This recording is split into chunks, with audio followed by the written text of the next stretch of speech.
సుందరకాండ హవనం, అద్భుతమైనటువంటి వేద పారాయణ, అలాగే హనుమాన్ చాలీస ఎంత అద్భుతంగా గానం చేశారంటే బృందాలు వర్ణనాదితో ఆనంద పరోషమై ప్రతి ఒక్కరూ కూడా ఈ కార్యక్రమంలో పాల్గొన్నారు. ఇక రామాంజనేయులు గారు ఆనందం అయితే ఇక అది బ్రహ్మానందమే.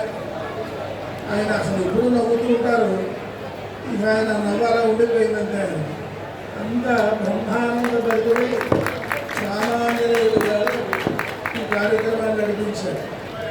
అలాగే ఇక దుర్గాప్రసాద స్వామికి నిత్యానంద భరితుడు ఆయన బ్రహ్మానంద భరితుడు, ఆత్మానంద భరితుడు, స్వాత్మానంద భరితుడు, ఇక అన్ని ఆనందాలు ఆయనలోనే ఉన్నాయి.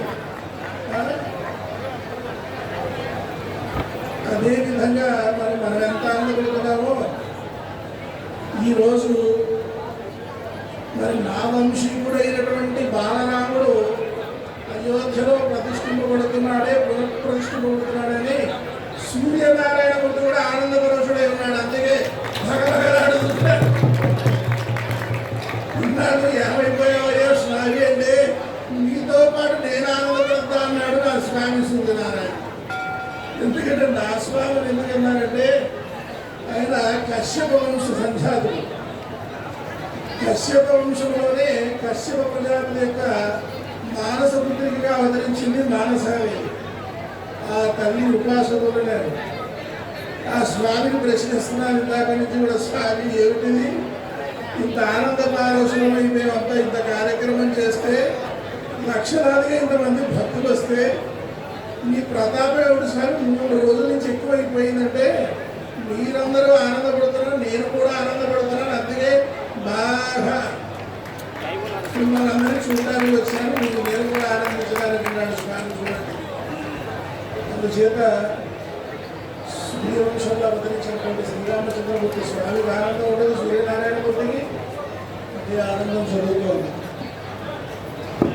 చాలా సంతోషం. ఇప్పుడు నేటి జరిగేటువంటి యొక్క అద్భుతమైనటువంటి శ్రీరామచంద్రమూర్తి యొక్క పునఃప్రతిష్టాపన అంటే పునరుద్ధరణ. ఆగమశాస్త్రం ఏం చెబుతుందంటే నూతనమైన దేవాలయాలు నిర్మాణం చేయడం కాదు, జీర్ణమైన దేవాలయాలు కనుక పునరుద్ధరణ చేసినట్లయితే 1,000,000 అశ్వమేధ యాగాలు చేసిన పుణ్యఫలం దక్కుతుంది అని చెప్పేసి ఆగమశాస్త్రం చెబుతుంది. అటువంటిది శ్రీరామ జన్మభూమిలో స్వామివారి యొక్క పునఃప్రతిష్టాపన అంటే పునరుద్ధరణ, జీర్ణోద్ధరణ, ఒక మహాక్షేత్రాన్ని పునరుద్ధరణ చేసిన భాగ్యం మనందరికీ కూడా దక్కింది. భారతదేశం యావత్ ప్రపంచానికి దక్కింది పుణ్యాత్మ. ఎంత అదృష్టవంతం అంటే అనంత కోటి అశ్వమేధ యాగాలు చేసిన పుణ్యఫలాన్ని మనం అందరూ కూడా దక్కించుకుంటున్నాం. ప్రపంచానికి ఆదర్శప్రాయమైనటువంటి ధర్మ ప్రతిష్టాపన జరుగుతోంది అయోధ్యలో. అయితే ధర్మస్వరూపుడైనటువంటి రామచంద్రుడు ఎప్పుడైతే ప్రతిష్ఠిత అవుతాడో పృథ్వీవారికి నాంది పురాణాల్లో స్పష్టంగా చెప్పబడింది. నేను గతంలో కూడా చెప్పాను. పురాణాల్లో చాలా స్పష్టంగా ఉంది. ఏమని? మహావిష్ణువు యుగాంతానికి, కలియుగాంతానికి కలిక్యావతారం ఎత్తి కలి దోషాలను కలిగి అంతమొందించి అయోధ్యను రాజధానిగా చేసుకుని ప్రపంచాన్ని ఏలతాడు అని దానికి అయోధ్య సిద్ధమవుతోంది. త్వరలో రామచంద్రుడితో పాటుగా కలిగి నారాయణుడు కూడా అవతరించబోతున్నాడు. ఇది హృదయానికి నాంది ప్రస్ఫారం వల్ల ఏమాత్రం సంశయం లేదు. అందుచేత చాలా ఆనందం. ఇంత బృహత్తర కార్యక్రమంలో నేను కూడా మరి రామాంజనేయులు గారి యొక్క ప్రేరణ, అలాగే దుర్గాప్రసాద స్వామి నేను ఎప్పుడో కాళేశ్వరంలో చూశాను. ఇప్పుడు స్వామిని నేను ఒకటైపోయాను. విడిగా చేశాను అక్కడ, కానీ ఇప్పుడు ఒకటే చేశాను, ఒకటయ్యా. అలాగే సాయి స్వామి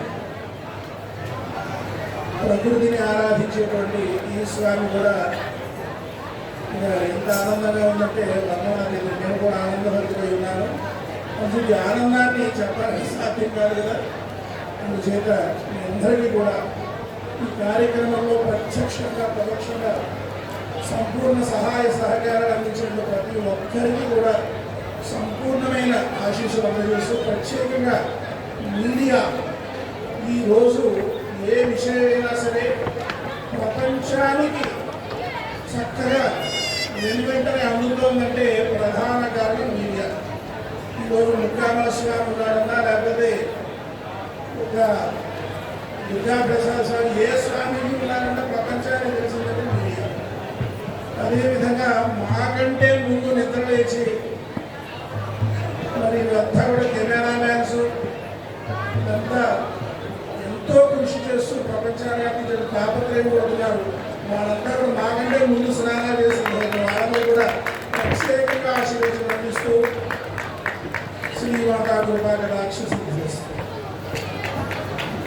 జై శ్రీరామ్.